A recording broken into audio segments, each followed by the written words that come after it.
नमस्कार, news gallery में आप तमाम लोगों का स्वागत है। दिल्ली में किसान आंदोलन को लेकर के 7 महीने हो चले हैं। इन 7 महीनों की जद्दोजहद और दास्तान कहानी को देखा जाए, पढ़ा जाए, सुनाया जाए तो समय और वक्त कम पड़ जाएगा। किसान के इस दुख भरी दास्तां को सुनने के लिए यकीन मानिए कि जब कोई पत्रकार ईमानदारी के साथ पत्रकारिता करेगा, कागज पे बैठेगा उनके दास्तानों को लिखने के लिए, तो पढ़ने वालों की आंखों से आंसू गिरने लग जाएंगे। उससे पहले लिखने वालों के हाथ कांपने लग जाएंगे। इतनी बातें इसलिए मैं कह रहा हूं क्योंकि दिल्ली के बॉर्डर पे इस हिंदुस्तान ने अपने इतिहास में उन तमाम चीजों को देखा है पिछले 7 महीने में, जिसकी कल्पना हिंदुस्तान के आम नागरिक नहीं कर सकते हैं। किस तरीके से सरकार के मंशा और सह के कारण जीटी रोड को तोड़वा दिया गया ताकि पंजाब और हरियाणा से किसान दिल्ली के बॉर्डर पे न पहुंचे। किस तरीके से राकेश टिकैत के वो भावनात्मक बयान और आंसू छलक पड़ते हैं, जिसको देखने के बाद रातों रात हरियाणा और पंजाब से लाखों की संख्या में ट्रॉली लेकर के किसान के तमाम लोग और किसान से ताल्लुकात रखने वाले तमाम लोग वहां पहुंच जाते हैं। ये इसलिए कहूंगा क्योंकि आईटी सेल के लोग वहां पे पहुंचने के बाद उनकी आलोचना करते हैं, उनसे उलझ पड़ते हैं। इसीलिए किसान शब्द का प्रयोग करूंगा। किसान दुखी होकर यह कहते हैं कि अगर हमारी रूह को और हमारी आत्मा को तड़पाओगे तो बख्शे तुम भी न जाओगे। यहां तुम हम पे जुर्म ढालो, खुदा तुम्हारा फैसला एक दिन जरूर करेगा।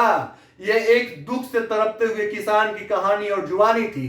हमने पिछले 7 महीने के किसान आंदोलन में देखा कि किस तरीके से इन्होंने दिल्ली के ठुठुरती हुई ठंड को बर्दाश्त किया, किस तरीके से 70 साल के हमारे दादाजी के उम्र के बुजुर्ग नौयुवाओं ने इनको श्रद्धांजलि दी, इनको कंधा दिया, इनकी अर्थी को सहारा दिया। किस तरीके से हमारे बुजुर्गों ने दिल्ली के बॉर्डर पे दम तोड़ा। सवाल यह है कि 12 राउंड की मध्यस्थता के बाद भी कोई निष्कर्ष नहीं निकला। इतना सब कुछ में कैसे शांति से बंगाल में चुनाव होता है, कैसे लोग बंगाल के चुनाव में मशगूल हो जाते हैं। उस देश के लोग जब दिल्ली के बॉर्डर पे तड़प रहे थे, आपसे अनुरोध कर रहे थे, आपके सामने गिड़गिड़ा रहे थे, आप इनकी बातों को नजरअंदाज करके बंगाल में चुनाव करवाने में मशगूल थे।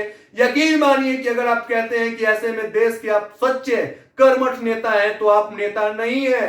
ये तमाम किसान की तरफ से आपको यही कहा जाएगा कि नेता वही होता है जो अपने से पहले अपने देश के नागरिकों की फिक्र करे। आपको आपके देश के नागरिक की फिक्र नहीं थी, इसीलिए आप इनको दिल्ली में छोड़कर चले गए थे बंगाल चुनाव करवाने। यहां पे मैं आप शब्द का प्रयोग आपकी गरिमा को बरकरार रखने के लिए कर रहा हूं। दरअसल मैं इज्जत आपको नहीं दे रहा हूं आप कह के, मैं इज्जत आपको आपकी कुर्सी को दे रहा हूं।